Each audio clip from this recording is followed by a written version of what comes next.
Okay, welcome back, everyone. Back-to-back lectures in astrobiology. Glad to have you here. Before we start today, just a reminder that the reason we're here in the afternoon is tomorrow we're going to have our Beach Geology Lab. You will get a handout of information there at the beach that they're printing up right now, but I'll also put it up online if you want to take a look at it before tomorrow morning. And so that's 9:30 to 11 a.m. We're going to meet at just north of Scripps Pier. So there's as I mentioned on Tuesday, there's a shuttle that goes down. Either the shuttle goes right into Scripps, or you can take the number 30 bus, which stops just outside of Scripps on La Jolla Shores Drive. Either one they're about the same distance to the meeting point, which is going to be there's sort of a concrete ramp down toward to the beach by the pier. So however way you want to get that, that's where we're going to be, right north of the pier. We'll probably start walking at about 9:45. So try to be there by 9:30 if you can, but if you're a little late, that's all right. But if you're there at like 10, you're going to have to find us. So make sure you try to get there as soon as you can. We'll probably end sometime around like 10:30, 10:45, so you have time to come back to campus for your classes. All right, and next week we're going to be doing the same schedule because we're going to have a second lab down at Scripps, this time in the Dehaney lab, and they study bioluminescence. So this is sort of a biology, physics of life kind of sort of lab that we're going to examine. How many have seen the sort of red tide bioluminescence here at San Diego? Nobody. It's magic. Okay, and you're in charge for the rest of the quarter to go down to the beach at sunset and see if it's there. I actually never found a place where I can predict with this, but there are many organisms that use light in various different ways. There's also ways of studying organisms through what's called fluorescence, fluorescence spectroscopy, or just fluorescence imaging, shining very specific wavelengths of light that trigger very specific transitions in elements, and you can actually trace out where the sort of distribution of some of these elements are in the species. So we're probably going to talk to some combination about that. I actually don't know what the lab is about. I'm very excited because it's something new for me. And again, if for tomorrow for the beach, we'll be meeting somewhere around up here. There's a ramp that goes down to the beach, again, just north of Scripps Pier. Here's where the 30 bus lets off, and here's where the shuttle lets off. So it'll be a little bit of walk. All right, make sure you bring shoes to walk in. No heels for the beach geology tour. Right, that also means you women, right, men too. All right, that was a joke. No one got it. All right, so we've got 2 news reports, and they came in pretty quickly, so I just have them as TBDs right now. For next week. This is a surprise to some of you because I haven't actually told anyone yet, but this is the names for the folks for next week. Mervin, yeah, Reddy's not here. That's a surprise for him. Young, Lily. Okay, Lily. Yeah. Okay, I'm just writing down what Blink tells me your name is. All right, and Stephanie actually signed up, so you're the only one that actually knew you're speaking, so that's great. Okay, so so we'll keep adding surprises as we go along through the week. But if you guys have any trouble figuring out the news stories, just let me know. Send me an email. But you've already seen a couple of resources so far: Astrobiology News, JPL. There's like a whole bunch of stuff that's come out in just the regular press lately about life in the universe. It's like perfectly timed to have this class, and so please take a look at those as well. Yes. I have a question. So yeah. Next week's schedule is going to be same as this week, so that has to be Wednesday. Correct? Yes, sorry, that is Wednesday. Okay. That is Wednesday. That is Wednesday. Okay. Okay. Any questions? Other questions? Okay, Tatiana.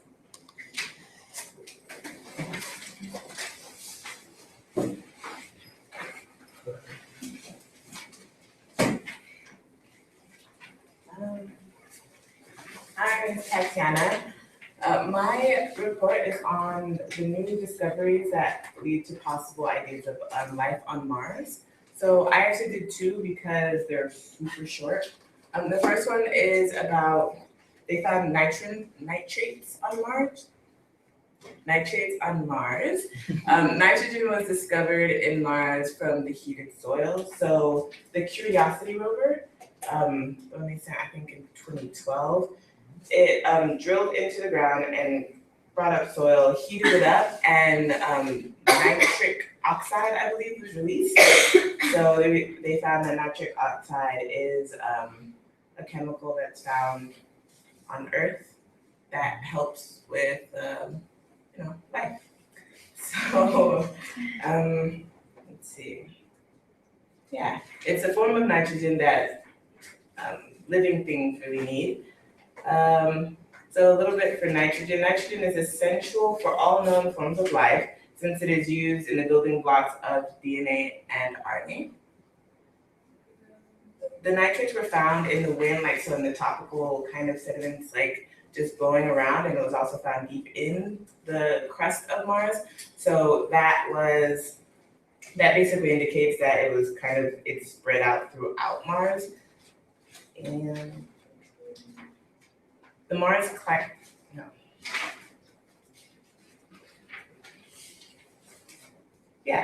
so the way it's deposited on Mars basically kind of shows, so this is my connection to the class. The way it's deposited on Mars shows traits of sedimentary rock.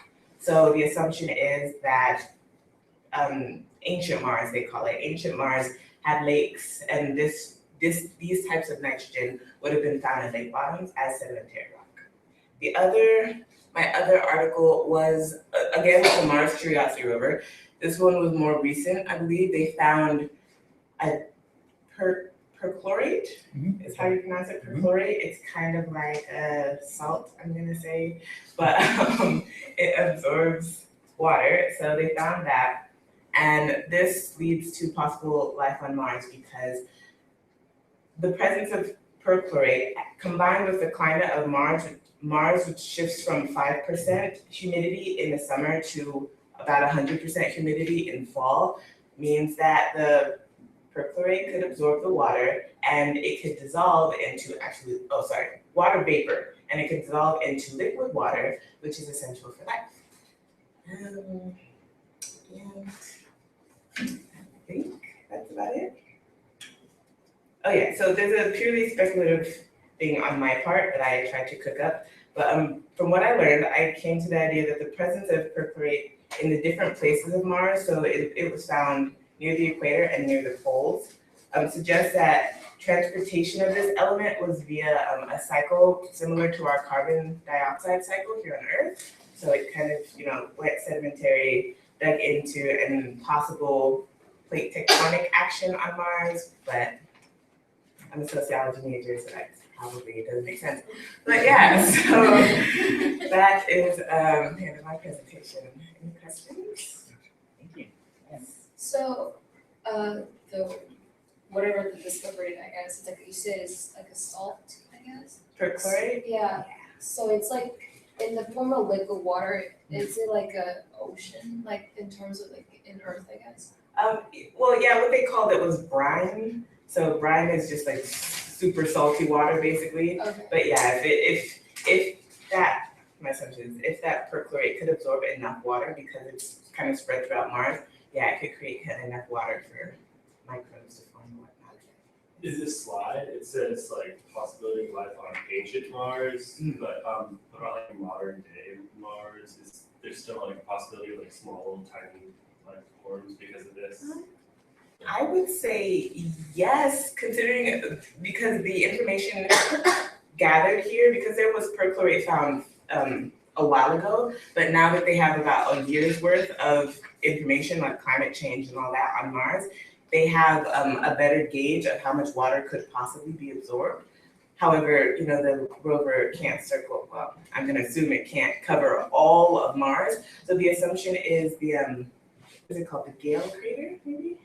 Yeah, maybe, I'm not sure. Yeah, it's like this, I don't know my Mars features very well. this giant crater on Mars where it's possible that there's like little microbes forming. Yeah. Any other questions? Okay, thanks, Matt. I like the suggestion of a perchlorate cycle on Mars. Okay, Matthew?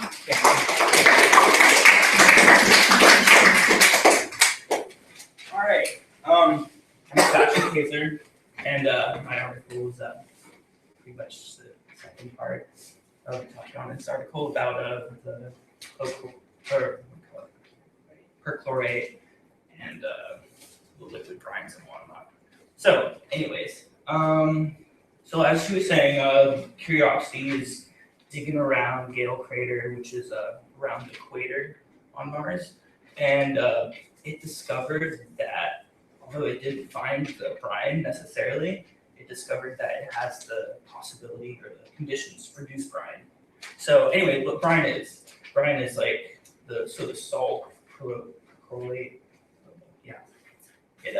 it absorbs water. So the theory is that in the nighttime, which is on the left side of this picture, the water is absorbed by the soil and it mixes with the salt and possibly produces frozen water or liquid water beneath the surface.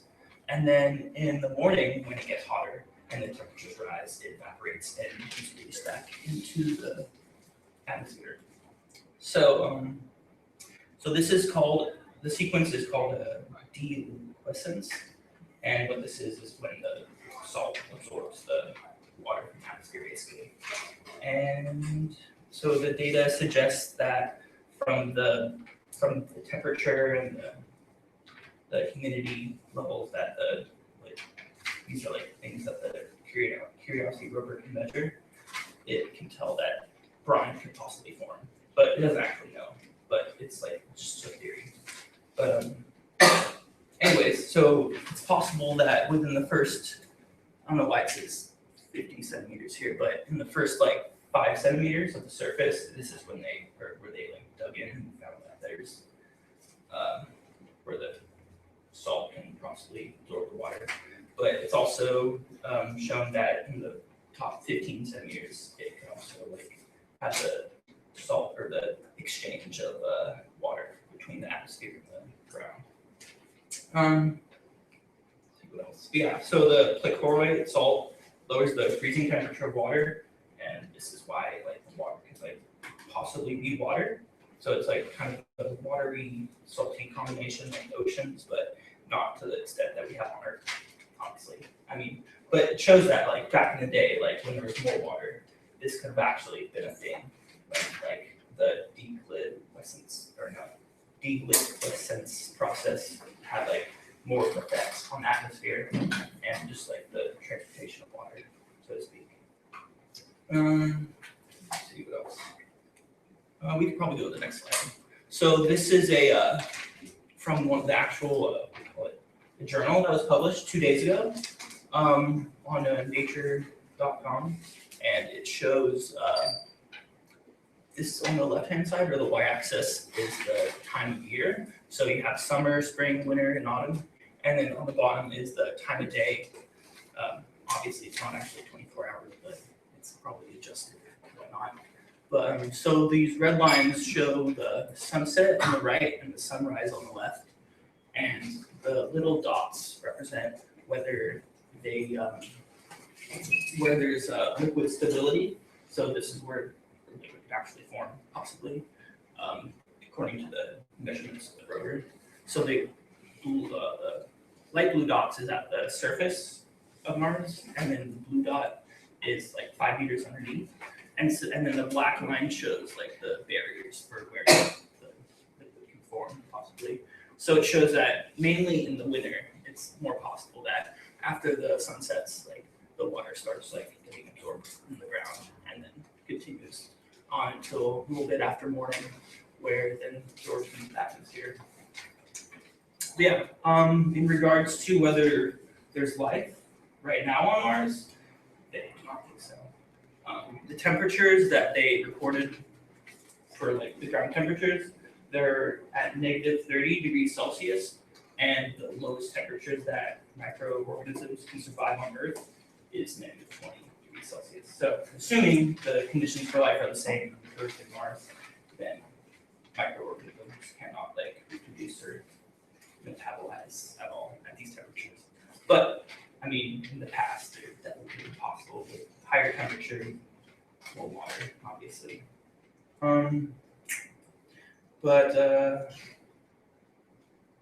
Yeah, so with this data that the Curiosity rover has found, there's the European agency, the European Space Agency, is developing a project called the EXO rover, and what this is trying to do is like dive deeper into this possibility of like the water in the atmosphere and extracting the moisturizer from the atmosphere and using it to create liquid water using like a mimic of the natural process of bioluminescence and whatnot. But yeah, so this opens up the possibility of getting water for future astronauts on Mars, and like I don't know if you guys have seen Star Wars, but or they have like moisture farmers who just like they have big towers and we just get the moisture from the hot air of the desert. So yeah, that could happen on Mars for real. So yeah, that's the only questions. What's the y-axis? What is LS? Okay, this is it's just like numbers they use to determine the season. So it's like it's like a whole year. It's like days. Maybe. Is 360 is that in days? Well, so I think it's not. If you go around in orbit, Oh yeah. what about it's the orbit degrees. is 360? Oh, degrees. Yeah. So the top would be autumn, or that's like beginning of summer, spring, winter, fall, back up. By the way, this is an example of why units are important. What Yeah. type is that number? Yeah, this thing didn't have units, Yep. but it had a little description of it. But it's like in a scientific journal, so they assume people know what they're talking about. That is something. Any other questions? One more question. You almost did. I raised your hand. You put your mic- then you put something on. All right. Yeah. One more question. Did everything make sense to you guys?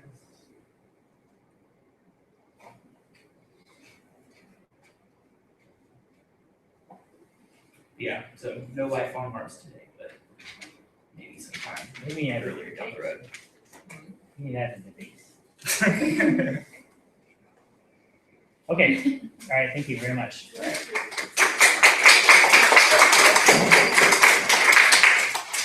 Okay, so we are going to spend a lot. So thank you for having two presentations on Mars. We're going to spend a lot of time on Mars, like next week or 2 weeks from now, when we talk about sort of moving around in the solar system and sort of seeing what other places, at least in our neighborhood, we can talk about. But all of this, search for water and search for chemicals that are related to life are all very relevant to those questions.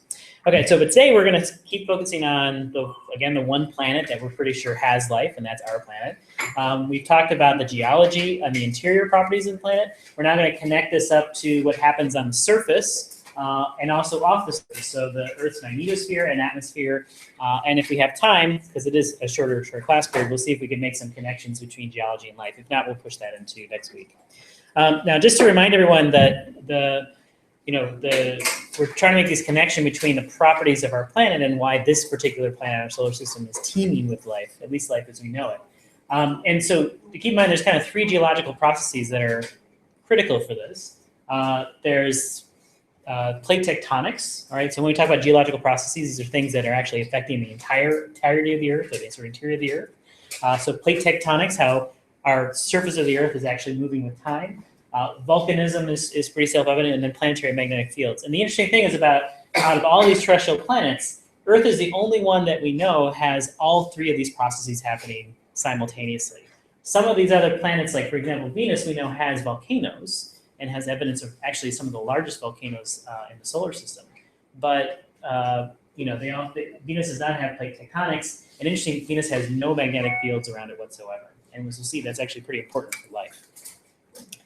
And again, as a reminder, what drives all these tectonic activities is energy transformation. And it starts all the way back at looking at the transformation of mass in the form of radioactivity, form of very heavy elements, and radioactive elements, unstable elements. That energy being released through radioactive decay, turning into thermal energy, right? And then that thermal energy driving convection in the interior of the planet, particularly the mantle part of the planet.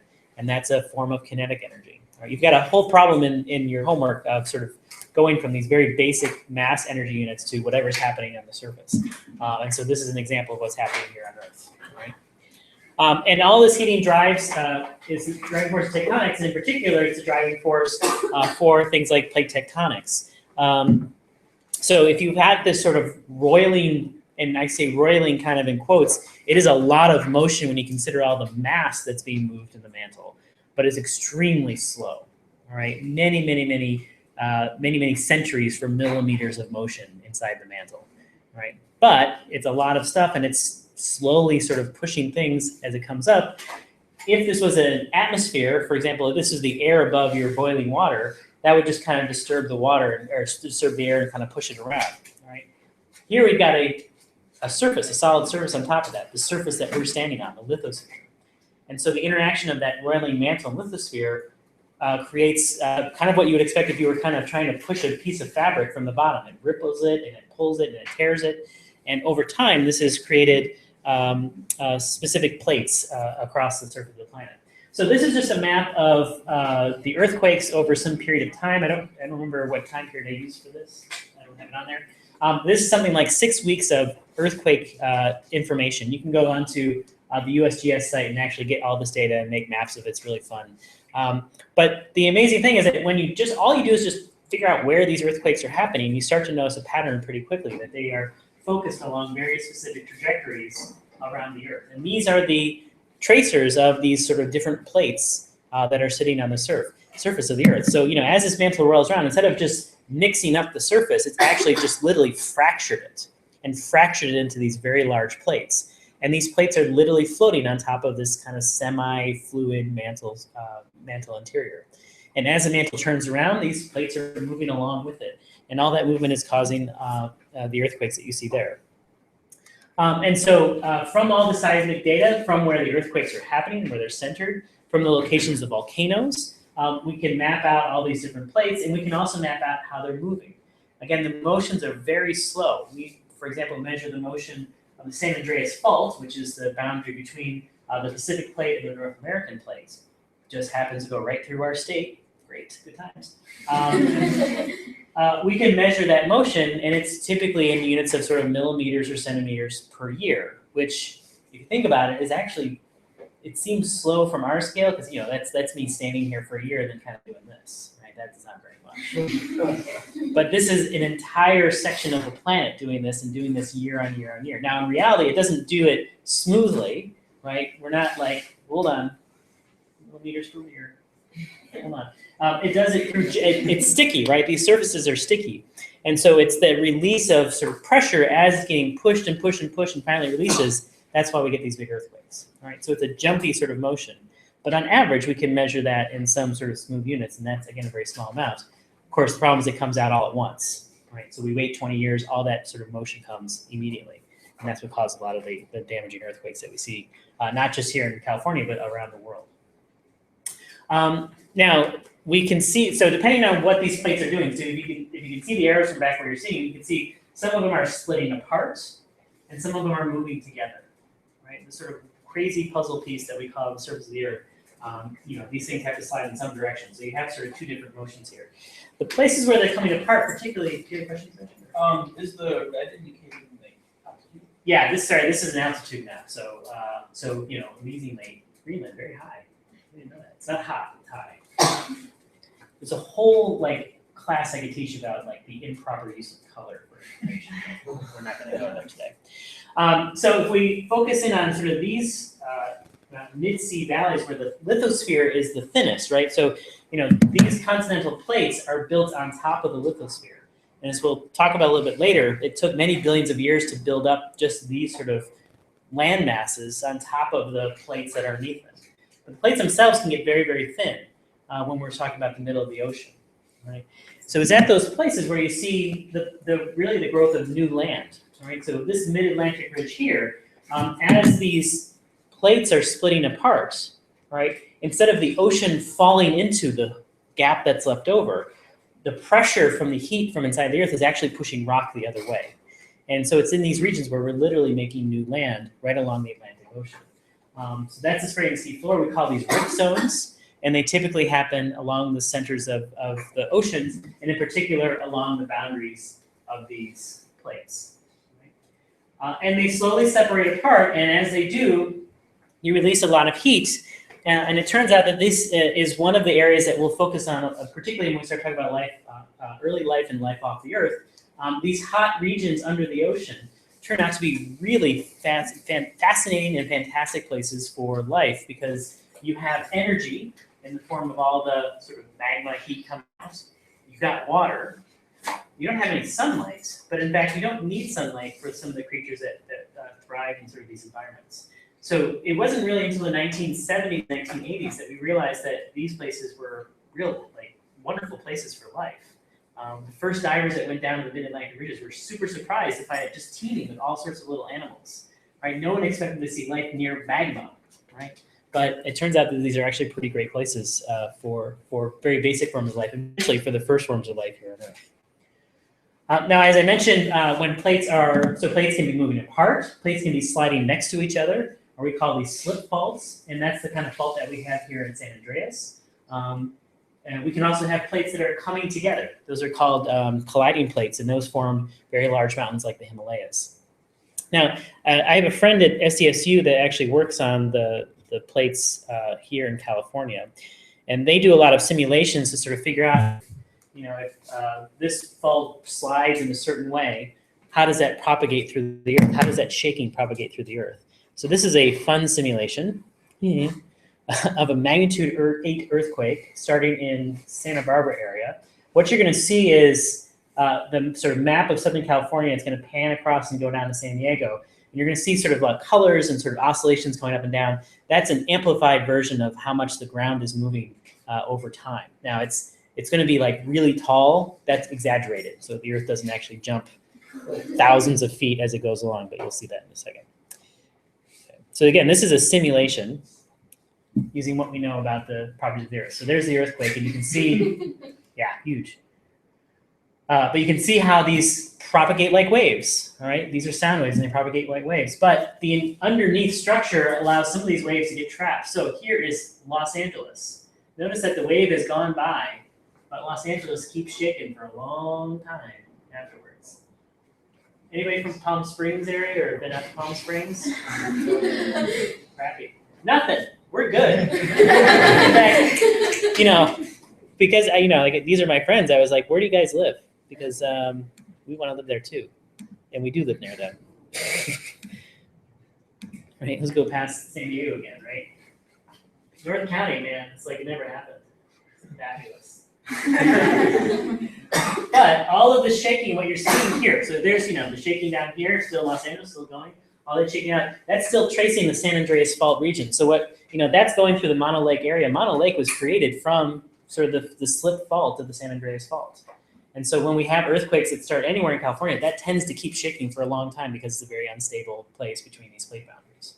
So, yeah. Have anyone seen the San Andreas Fault? Actually, visited it anytime? It's not that far away, actually. Kind of, maybe. Yeah, you may have driven over it, flown over it, something like that. You've seen it? Yeah. Were you nervous when you stood on it? There's a biological preserve up north. Yeah. Jasper Ridge. Yeah. Right there, yeah. Good times. Okay. So other than sort of the obvious effects and sort of how they keep buildings up or down and damage and stuff like that, these are tracing the thermal motions of the interior of the Earth as they propagate on the surface, as they pull on these ridges and these plates. Now, I showed this sort of map before about which way the plates are moving today. And again, these are based on measurements. We can actually measure the rates at which they're moving, which directions they're moving. You can trace that back. And again, this is something that was sort of realized sort of at the turn of the 20th century, but not really accepted as a legitimate idea until 1950s, actually pretty recent. Most of you probably know about sort of the plate tectonic, plate motion like that. This is actually a pretty new idea in geology, at least in terms of being broadly accepted. But again, the idea is if we trace back the motions of those plates, we find that the Earth had a very different configuration early in the past. So the first image is from very early on. You can see that, land that's down here at the poles wanders its way up even towards the equator. Stuff that's at the equator ends up in the poles. You get very different configurations for what the planet is like, depending on what kind of area you're looking at. Now, this is, yes, ma'am. So how do you trace it back? How are you able to make these pictures? So actually, the image before that on is pretty well understood because just the linear motions of the plates today can get you back to, let me see if I can catch it again. Kind of right there, we're good. Before that, it gets a little fuzzy. But one of the things that helps is that we can trace not just the motions of the tectonic plates today, but we can also trace what was on those plates at those times. So we can look at the fossil record. And for example, when we look at the fossil record between, say, South America and Africa, which conveniently fits nice to each other, right? Any toddler playing with continental pieces could figure out continental drift theory. But what really sinks it home is that when we look at the fossil record, so for example, this one particular little dinosaur here that was around 2 or 3 million years ago, their fossil remains are contiguous across this boundary between South America and Africa, which are nowhere near each other today, right? But there's a nice sort of contiguity of the fossils. Same thing with sort of other different fossils at different times. And so we think that sometime in the past, in particular, so this is Pangaea. This is at some point we believe that all of the continents, or at least most of the landmass, was actually combined in sort of one very large section. In this.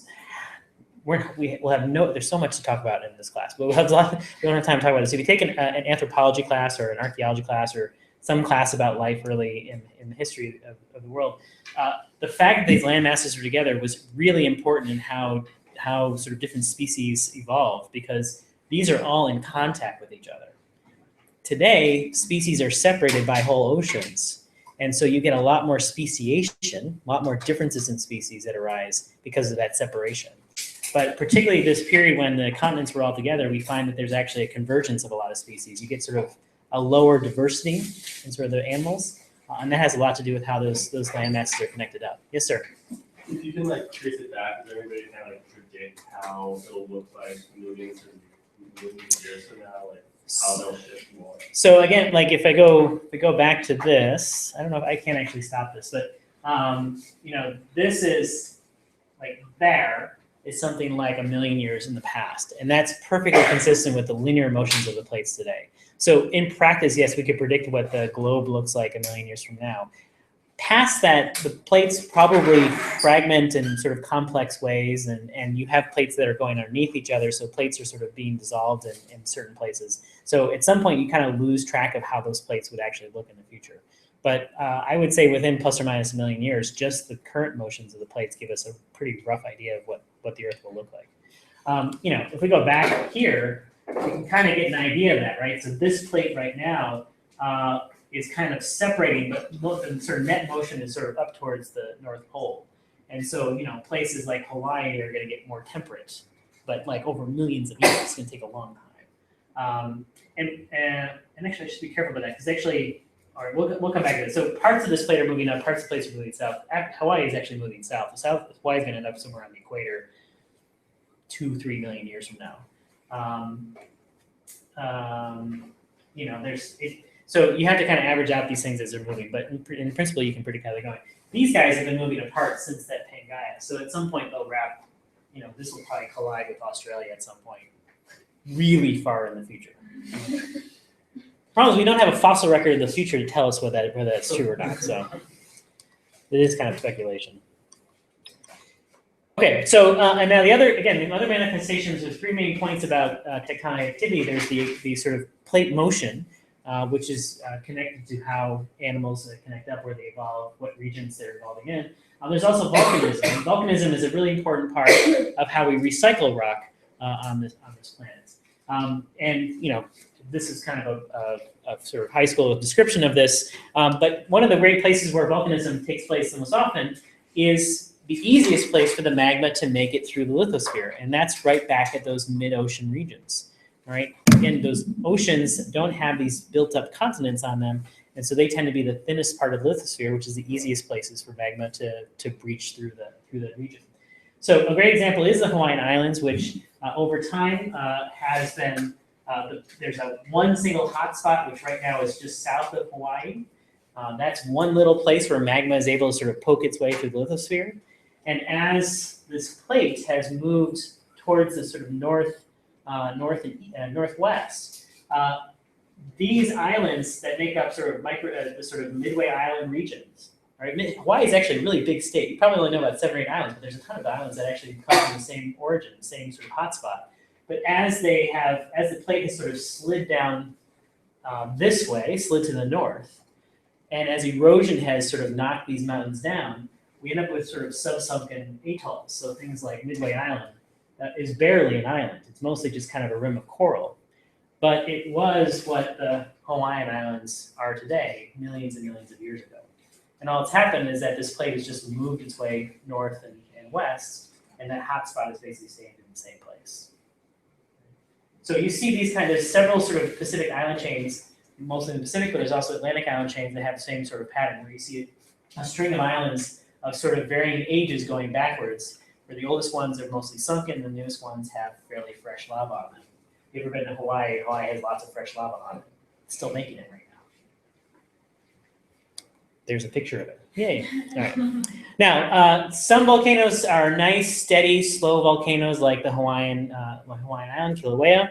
Some volcanoes have been much more abruptive. And there are some volcanoes that they're so great we call them supervolcanoes. And one of the most interesting ones is something called the Toba supervolcano that blew up about 75,000 years ago. Now, Toba is right here in near Jakarta. It's about 1,500 miles north of Jakarta in Indonesia. It's still there. It's actually just a really big lake. The caldera is sort of filled in with water. But about 75,000 years ago, we believe that this volcano erupted, and erupted tremendously. And so the kind of numbers to compare by, here are a couple of the recent large volcanic eruptions. Mount St. Helens is, of course, something up in Washington, and that was a fairly devastating eruption.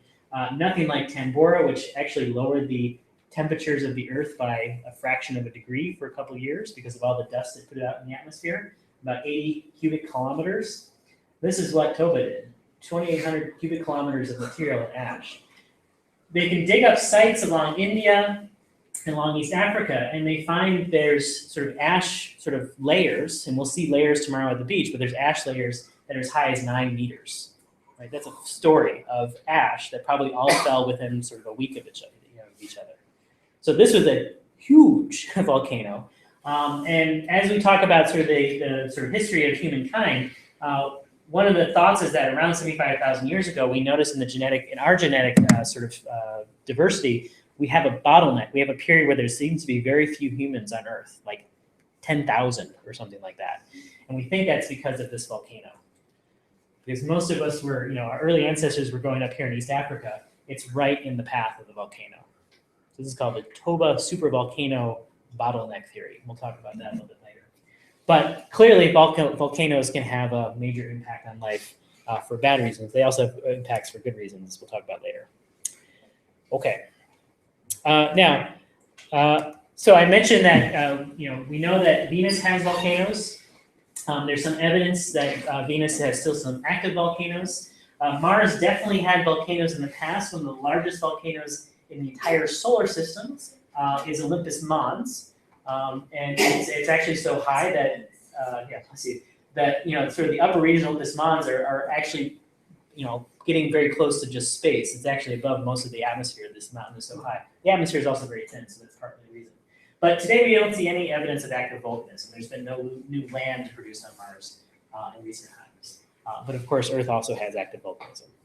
All right, so that's two places where tectonic activity is important. The third one is the Earth's magnetic field. This has to do with this liquid solid iron core. All right, remember that because of seismic waves, we can tell that the central core is solid and the outer core is liquid. Solid because of the very high pressures that are present in the very core of our Earth. That's metal, that's fluid, and very hot. And if you remember that one of our states of matter, there is liquid, solid, gas, and plasma. So above a certain temperature, you're able to actually start to strip the electrons off of some atoms. And it turns out it's actually pretty easy for metal atoms because they have lots and lots of electrons. So some of those electrons are held fairly loosely. That's one of the reasons they're also really good for conducting electricity, right? So these metal species that are in the center of the core are partly charged because some of the electrons are stripped off of them. They're fluid, so they're moving around, and the Earth is rotating. And these are all the kind of conditions you need to make something called a magnetic dynamo. All right, now hopefully at some point you've taken or physics class or you heard some physics from some person about the connection between electricity and magnetism. The motors that you use in, sort of wind-up toys, or we used to use in cars. I have an electric car, so this is how my car works. There's a connection between how electricity flowing in loops and magnetic fields passing through those loops. Same thing, if I have a magnetic coil and I spin it, I can generate electricity. This is how much of our electricity is generated today. If you've heard of turbines, right? Wind turbines, geothermal turbines, turbines behind dams. These are basically things that have big magnets in them, and you spin them and they generate electricity, right? The Earth is doing the opposite in the sense that it's got electrical charged material that's spinning around and it's generating magnetic fields. Same kind of, same physics equation, same fundamental forces in nature, but that's a connection, again, between kinetic energy, the motion of the Earth, and electromagnetic energy, the magnetic field of our Earth. Yes? Can we do that with just if we want to do a car with a magnetic field, or is it too large of a scale to No, you can. I mean, you can do this on a so you can make a magnetic fields very easily. There's tabletop experiments to make actually pretty strong ones. If I had remembered, I would have brought actually a nice little demo, and I will maybe try to do that next week. But to power a car, that's a little bit harder, and that's mostly just because the magnetic fields. I was actually thinking about. Oh. I was actually talking about just like a thing spinning in the car. Oh, like if you stuck something on your wheel and it generated like a current loop and it made magnetic fields No, and I wasn't shot. even I talking don't know. about powering the car. I was just talking about creating a force field around the car. You want to do a magnetic force field around the car? Yeah. I think you probably do that. I don't know what it would do. You would like destroy everyone's credit cards by erasing them or something. I'm not sure. Give it a try. I should be careful what I say. Be careful. All right. You certainly it's very easy to make magnetic fields. To make the kind of I should be careful. This kind of magnetic fields that the Earth has produced is tremendous. Although actually here at the surface of the Earth it's fairly weak. Now we can measure this using compasses, but the kind of magnetic fields that we see on the Earth are actually much weaker than the things we can make with a very simple tabletop experiment. So I mean, literally, if you just take a wire and you wrap it around a stick and you put a current, an alternating current in it, you've got an electromagnet. It's very easy to make them, right? And that's just because there's a very clear connection between electricity and magnetism. All right, so what does this magnetic field do for us other than point us in the right direction when we want to go north? Well, it turns out that our space environment is actually not a very good environment for life, and actually not very good for our atmosphere either. There's a lot of cosmic ray activity that happens out in space. Those cosmic rays are floating around in all directions. They impact the Earth. We can actually, one of the ways that we study the very basic properties of matter is looking for high energy cosmic rays just hitting the Earth. They happen all the time. But there's another really bad cosmic ray source, and that's the sun itself. Now, the sun's great because it gives some light, but it's not the only thing that comes off the sun. There's a lot of energy that comes from the sun from its own magnetic fields. The recombination of magnetic fields produces a tremendous amount of energy and throws off material, hot plasma material from the sun. We call this the solar wind. And that solar wind is, of course, directed out into the solar system, and every once in a while we have one directed at us. So here's a nice movie of that. We call these things coronal mass ejections. This is a satellite that's in orbit around the sun, in fact, not around the Earth, but around the sun. It's blocking out the center parts of the sun so you can see the magnetic hot emission called the corona around it. And every once in a while you see these kind of burps coming off. And once in a while you see the static get really high on the image. Those are charged particles that are directed at the satellite because of these flaring bursts, these coronal mass ejections. There's a good one. Right? So that's literally hot plasma material that's being thrown off at the sun in our general direction. And, it does bad things for detectors, but it also does bad things for nice neutral molecules, for example, in our atmosphere. Now, it also makes, what was that? Oh, an alien spacecraft. No, that I think was Venus. This is super sped up, so that's why it's moving so fast. Now, it also produces some really nice stuff. This is a movie made from the space shuttle. This is the Aurora that's present over our atmosphere, particularly at the poles. Has anybody seen the Aurora with your own eyes? So much cool stuff in the universe, kids. You got to get out of San Diego. All right, so it's really fascinating and it's really beautiful, and it's also colored. And why would it be colored? What's causing that color? What causes color? What's that?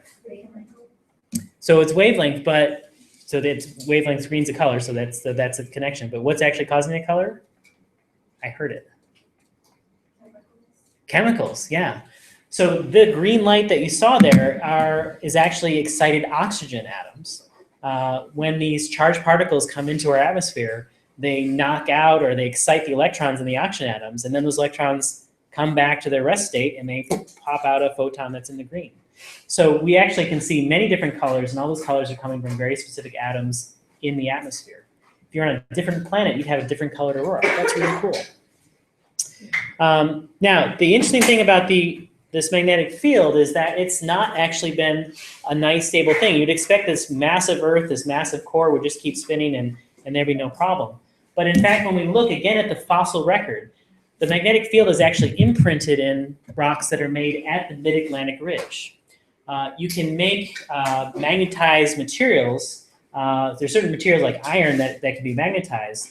If you heat it up to a high enough temperature, it loses that magnetism, but if you cool it down in the presence of a magnetic field, it basically adopts that magnetic field as its personal direction of magnetism. Right? So at the mid-Atlantic ridges where magma is coming up, the iron that's coming up with the magma cools off in the presence of the Earth's magnetic field and adopts that magnetic field as the direction that the field was pointing when it was formed. Then it slides away, and what we've noticed is that the direction of the magnetic field of the Earth has flipped many times in the past.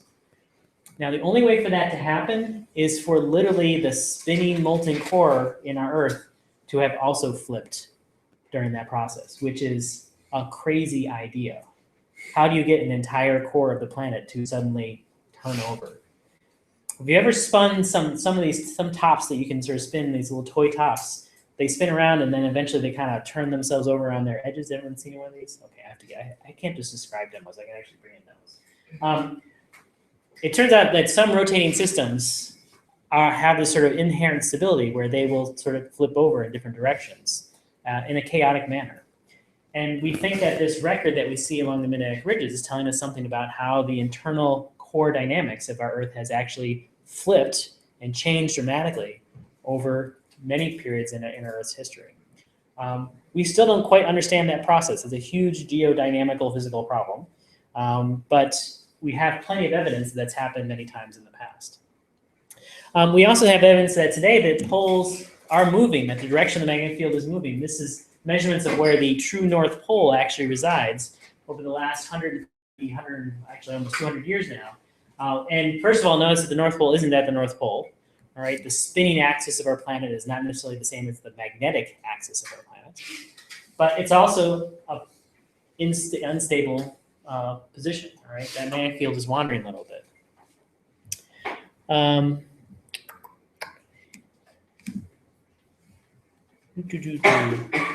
More cool stuff. The magnetic field is dying. So this is measurements of the strength of the magnetic field. It's called the magnetic dipole moment. This is a measure of essentially how strong the magnetic field is. And these are measurements, again, taken over almost 200 years. And they show that the magnetic field strength has actually declined up to the present day. So are we heading towards a flip of the magnetic field? What do you think? Well, you said the decline of the magnetic field, so that just means in that particular direction?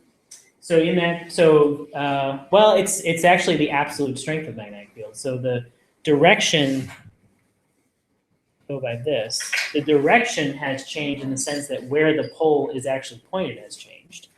And then the strength of the magnetic field has changed as well. That means eventually we'll get fried by the sun. We might get fried by the sun, yeah. I was just gonna ask what would happen. What do you think is gonna happen? Get fried by solar panels. So that could be bad. Now, I'm only bringing up this, so don't worry. I'm only bringing this example because I want to show you sort of the process of evaluating data critically. I've shown you this data set that goes from 1840 to 2000. It looks like there's this nice linear trend. And if I keep drawing that line down, right, 8.6, 8.2, 7.8, you can imagine eventually it goes to 0. Well, this is what it actually looks like.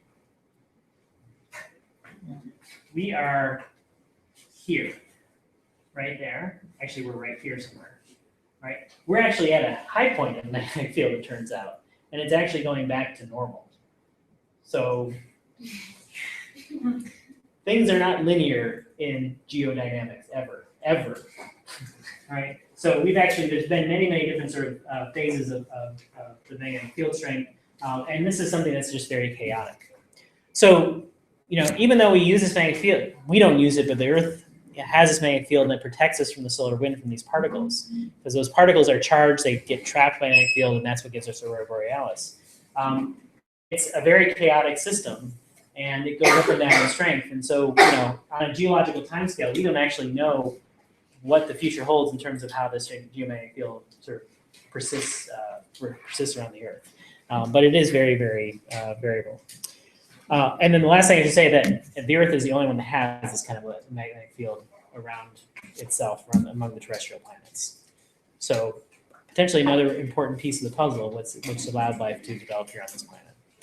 Okay, I'm going to end there. I'll meet you tomorrow at the beach at 9:30, and we'll pick this up again next week.